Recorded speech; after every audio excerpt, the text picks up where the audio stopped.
Hallo ihr Lieben, heute zeige ich dir, wie du zu Hause die perfekten Hamburger Brötchen selber backen kannst. Und sie sind unglaublich weich und sehen auch dazu wirklich richtig gut aus und schmecken mega gut.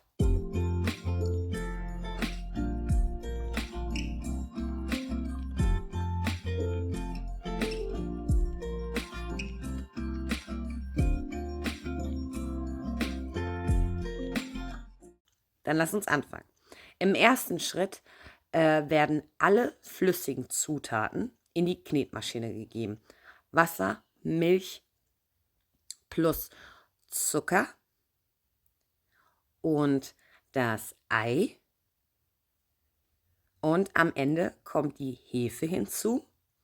Dann wird das gut vermischt, bis sich die Hefe komplett aufgelöst hat. Das ist ganz wichtig. Dann kommt anschließend das Mehl hinzu. Bei dem Mehl ist es ganz wichtig, 550er Mehl zu benutzen, nicht dieses 440er.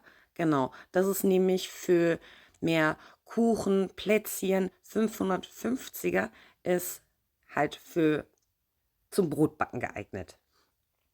Dann, wenn sich der Teig mit der Flüssigkeit komplett verbunden hat, fügst du dann immer stückchenweise die Butter hinzu. Das ist wichtig, weil wenn du alles komplett reinschmeißt, dann dauert es viel, viel länger. Und so verteilt sich die Butter Stück für Stück und verteilt sich dann auch viel, viel besser. So, am Ende sieht der Teig dann so aus. Er hat so eine Konsistenz wie ein Kaugummi, klebt auch sehr, sehr doll, aber du wirst überrascht sein, wenn du es dann selber zu Hause machst. Durch eine gewisse Art wird sich der Teig dann so umwandeln, dass er später gar nicht mehr klebt. Wie gesagt, so schaut es jetzt aus und das Ganze wird dann auch um die 10 bis 15 Minuten in der Maschine geknetet auf Stufe 3. Wenn das Ganze dann fertig geknetet ist, nimmst du dir eine kleine Schüssel mit ein wenig Wasser und dann wird der Teig gedehnt und gefalten. Das ist auch sehr wichtig. Also so bekommst du auch, geht der Teig auch viel, viel besser schön auf und diese Glutenstruktur entwickelt sich viel, viel besser. Also alle 15, 20 Minuten wird gedehnt und gefalten und das Ganze wird dreimal wiederholt. Ich zeige es auch nochmal. So schaut es beim zweiten Mal aus. Und dann wird das so immer hochgehoben und rübergeklappt. Und du wirst merken, wenn du es zu Hause machst, also beim zweiten Mal klebt es ein wenig und beim dritten Mal klebt der überhaupt nicht mehr. So, das Ganze wird natürlich gut abgedeckt und bleibt wieder für 15 bis 20 Minuten stehen. Und dann wird noch einmal gedehnt und gefalten.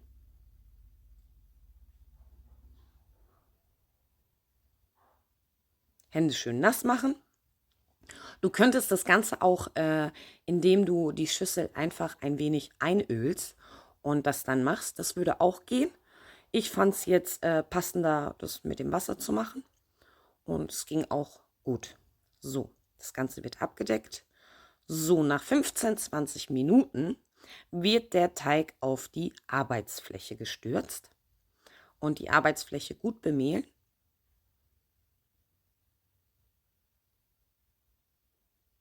Und jetzt kommt der zweite wichtige Schritt, um diese watteartige Struktur im Brot zu bekommen, musst du dieses gebildete Gas im Teig komplett rausdrücken.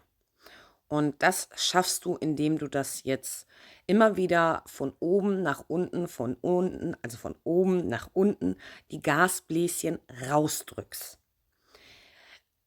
Also umso mehr du das machst, umso schöner werden die Hamburger Brötchen. Ich habe den Schritt jeweils zweimal wiederholt.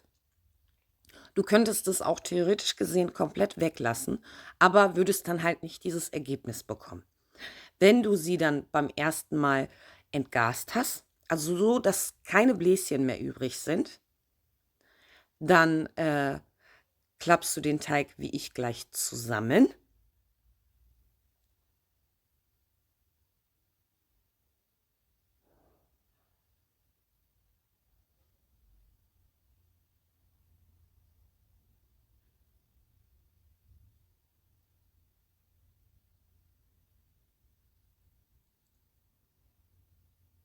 Und legst ihn zur Seite. Gut abgedeckt. Am besten mit einer Plastikhaube, dann bleibt er auch schön frisch, also trocknet nicht an. Und wie gesagt, das Ganze bleibt dann wieder 15 bis 20 Minuten stehen. Wenn du Zeit haben solltest und die Geduld, dann kannst du das Ganze auch 30 Minuten liegen lassen. Dann bekommst du ein etwas besseres Ergebnis. So, hier nochmal. Beim zweiten Mal entgasen merkt man schon, dass der Teig so gut wie gar keine Bläschen mehr hat. Und es zischt dann ab und zu. Und versuch halt so viel wie möglich aus dem Teig rauszudrücken. Wie gesagt, ich habe auch mit demselben Teig habe ich ein Toastbrot gebacken. Ich verlinke dir das oben rechts, falls du Interesse hast. Und wie gesagt, also bis halt keine Bläschen mehr übrig sind, wird das Ganze so weit rausgedrückt. Wenn dieser Schritt dann erledigt ist, wird das Ganze portioniert. In circa 9 Stücke kommen raus und jeweils 80 zu 85 Gramm Stücke brauchst du. Immer wieder ein wenig Mehl benutzen.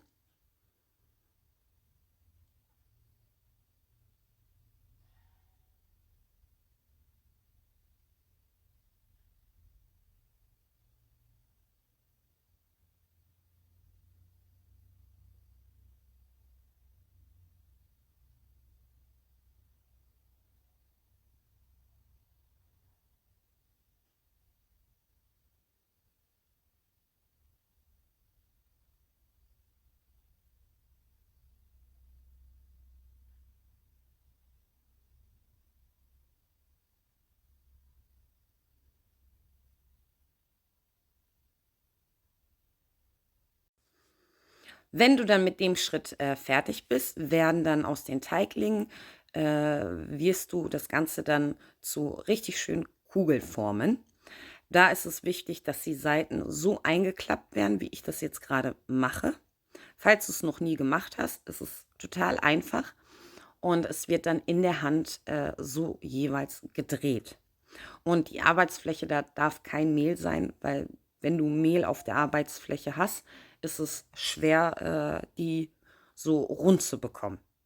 So ist es einfacher. Und jeweils immer so klappen und rumdrehen und schön in der Hand so kreisen. Wenn du das dann erledigt hast, brauchst du ein Backblech. Jetzt kommt noch ein wichtiger Schritt, worauf auf jeden Fall geachtet werden muss. So, erstmal werden die Teige schön auf dem Backblech so verteilt, jeweils immer 3 Stück in einer Reihe mit gutem Abstand, weil das Ganze noch richtig schön aufgehen wird. Und wenn du das dann erledigt hast, drückst du leicht nochmal drauf, damit sie so eine schöne breite Form bekommen.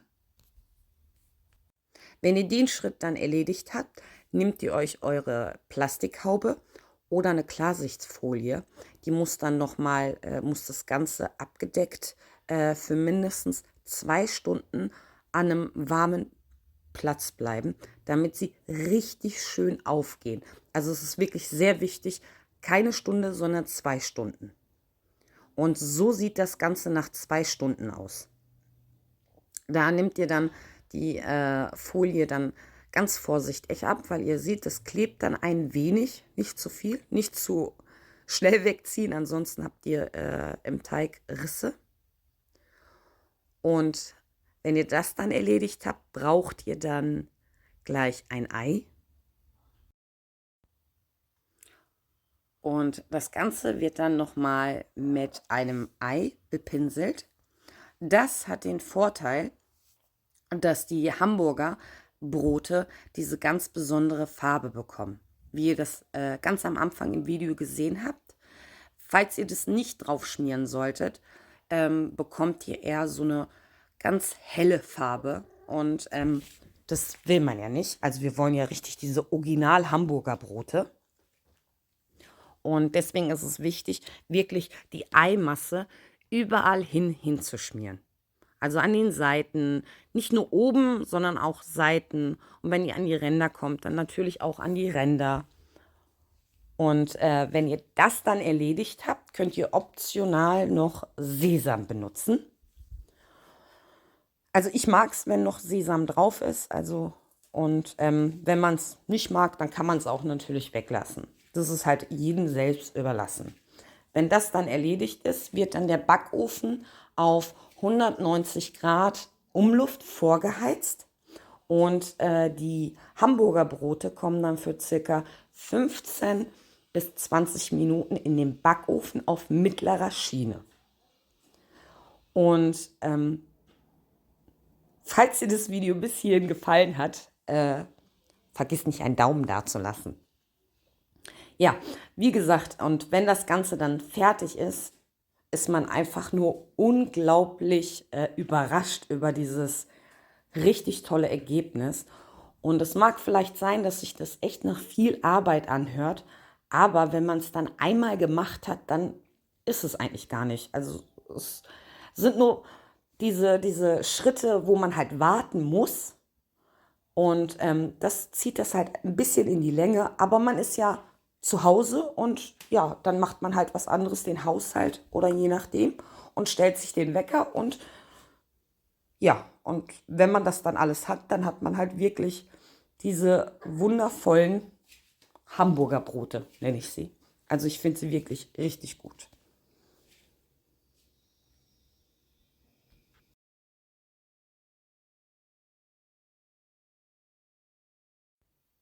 Und nach 15 bis circa 20 Minuten hat man dann dieses unglaubliche Ergebnis. Also schaut euch mal bitte die Farbe an. Die ist wirklich richtig gut geworden.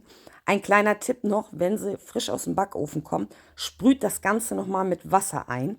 Falls ihr keine Sprühflasche habt, dann könnt ihr auch einen Backpinsel benutzen und das Ganze feucht machen. Und bevor ihr das Ganze auch verzehren solltet, erstmal abwarten, bis es komplett abgekühlt hat. Also ihr packt dann einfach so ein Küchentuch drüber und lasst es dann nochmal komplett abkühlen. Und dann werdet ihr sehen, dann sind sie nochmal ein bisschen noch viel weicher, als sie vom Backofen gerade rausgekommen sind. Und ihr habt auch die Möglichkeit, das Ganze auch einzufrieren. Vielen Dank fürs Zuschauen und bis zum nächsten Mal.